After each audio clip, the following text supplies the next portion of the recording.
Emperor Zhou has been officially sent off for new adventures, leaving the Discovery to continue fighting back the Emerald Chain in the 32nd century, while trying to find the cause of the burn, and how it relates to a mysterious signal coming from a century-old Kelpian starship. Those mysteries and more ahead in Season 3, Episode 11, Sakal. Let's start our breakdown by checking out the main trailer for this week's episode. Captain, the Kiev, there's a life sign. Someone is alive inside that ship. We need to set course for the Veruba Nebula. Hang on! Keep an eye on your radiation levels. We'll still need to be back in 4 hours. Whatever answers we find, I just hope they're enough. A ship approaching. She's got weapons locked. Ready to jump. No, we can't leave them. Hello everyone, my name is Captain Jack and welcome back to Trek Central. Today we're breaking down the trailers for Season 3's 11th episode, Sakal, which will likely return us to our 32nd century storylines and set us up for the final 2 episodes of the season. Sakal is written by Anne Corell-Sanders, who wrote this season's 6th episode, Scavengers. Through leaks originally suggested this episode was titled The Citadel, the official title announced on December 21st is Sakal. That said, I wouldn't be surprised if the episode still did feature a citadel or fortress of some type, protecting some other mystery or obstacle for our heroes.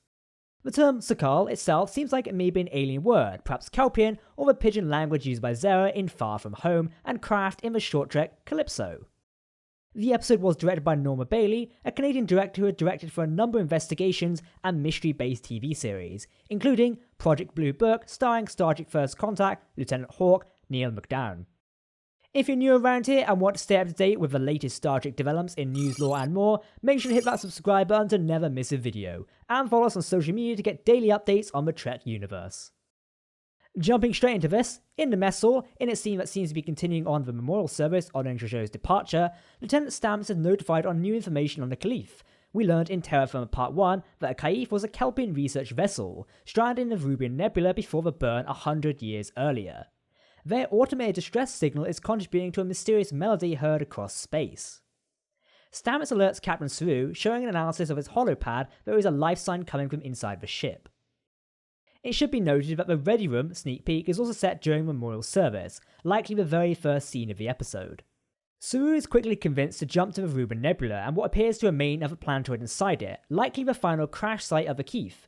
We learned previously that the Federation starship Hyganogene was likely destroyed attempting to penetrate the nebula, and that the crew of the cave was showing signs of radiation burns when their final signal transmitted before the burn. Saru has shown particular fascination with the starship and learning more about the Kelpians of the far future. This is probably in part because he sees his sister Siana in the face of Dr. Isa, who was in fact played by the same actress, Hannah Spear. Detmer navigates Discovery through the dangerous turbulence that appears to have destroyed the Hyganogene and sparks more smoke and explosions from the bulkheads. I'm just going to say now, the pronunciation of that Federation starship completely eludes me. Commander Burnham is prepared in an away mission vest alongside Book on the bridge, smoke still billowing from a nearby station. Dr. Culber warns to keep an eye on your radiation levels, monitored by a device on the team's arms. Culber is also suited in an away mission vest, noting he will only have 4 hours of protection. Behind Culber, Bryce seems to have a diagram of a structure, perhaps a titular Citadel on its communications station. In Tilly and Burnham's quarters, Tilly and Burnham hug, Burnham still in her away mission vest, and in engineering, Stamets kisses Dr. Culber, who is not yet in his mission vest, as if both are wishing the other luck and safety on this dangerous mission. Down on the crumbling planetoid, Culber looks out in the ruins of the structure. The ruins dripping in places feature columns and complex staircases, bringing to mind MC Escher's artwork, staircases uncommon in the technology architecture of the future. Culber's mission vest has been replaced with what may be a holographic programmable matter disguise, as he appears to be dressed in a Bajoran outfit wearing a Bajoran earring.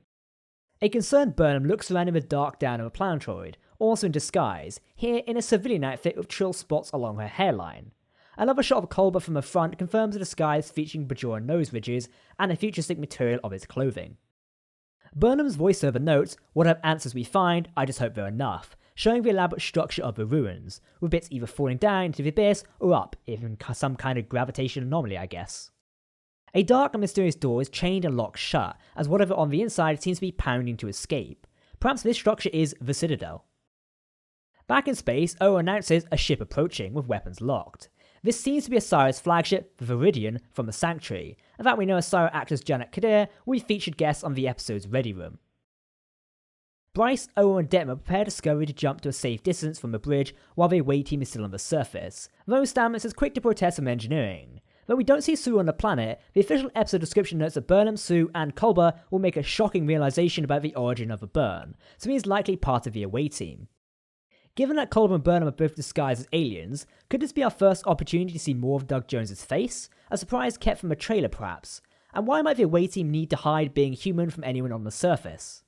The Kelpians would likely have been the Federation members when Akaeve crashed. It has never been explicitly confirmed that Trill or Bajor joined the Federation, and in Forget Me Not, it seemed clear Trill is not one of the 38 remaining Federation members in 3189. With Saru likely on the surface, this would seem to leave Tilly in command, putting Tilly in the unfortunate position of having to order her friend and colleague Stamets to jump them to safety, leaving his partner and two of her best friends, Burnham and Saru, behind. While this decision is weighed, Gray is alongside Adira in engineering, concerned for Stamets. While we don't see it, it's likely Book is also protesting, leaving Burnham behind on the bridge. As Stamets argues not to leave the away team, we see another area on the surface. This staircase has some artificial lighting and more technological elements like piping and power junctions along the walls. Okay, so regarding the appearance of the Trill, Bajorans, Cardassians and Lurians this season, some eagle-eye fans have noted the maps in Admiral Vance's office suggest the Federation headquarters has moved from Earth in the direction of Deep Space Nine and the Cardassian Union. If the story is following the consistency of the map reference works like Star Trek Star Charts and Stellar Cartography, the Starfleet Reference Library. Just what shocking realization about the origin of burn hides behind those doors, and why must the away team disguise themselves? 100 years later, will any Kelpian descendants of Akaeve remain, and what has the radiation done to them? Well, the Ready Room sneak peek won't answer any of those questions, but we do see a bit more of the friendship between Adira and Stamets develop. In the Ready Room sneak peek, we zoom into Discovery's saucer, implying this first scene of the episode, where the crew is still mourning on the departure of Philip and Jojo in the mess hall. Adira looks around the room at their recent shipmates, and the bond that has gotten them all through their adventure into the 32nd century and loss. Saru and Burnham are speaking in one corner, Tilly and Detmer in another. Stamets reminds Adira, who is standing apart from the crew, that Adira is part of the crew as well, as Gray reappears with Adira for the first time since Scavengers. Adira asks aloud, "You're back," prompting Stamets to recognise that Gray is appearing to Adira. What I do love is Stamets says in Gray's direction, "You're lucky we're at a memorial service, or I'll be giving you a piece of my mind," before excusing himself. Gray winces at Stamets' comments, but of course, Adira is the only one that can actually see Gray.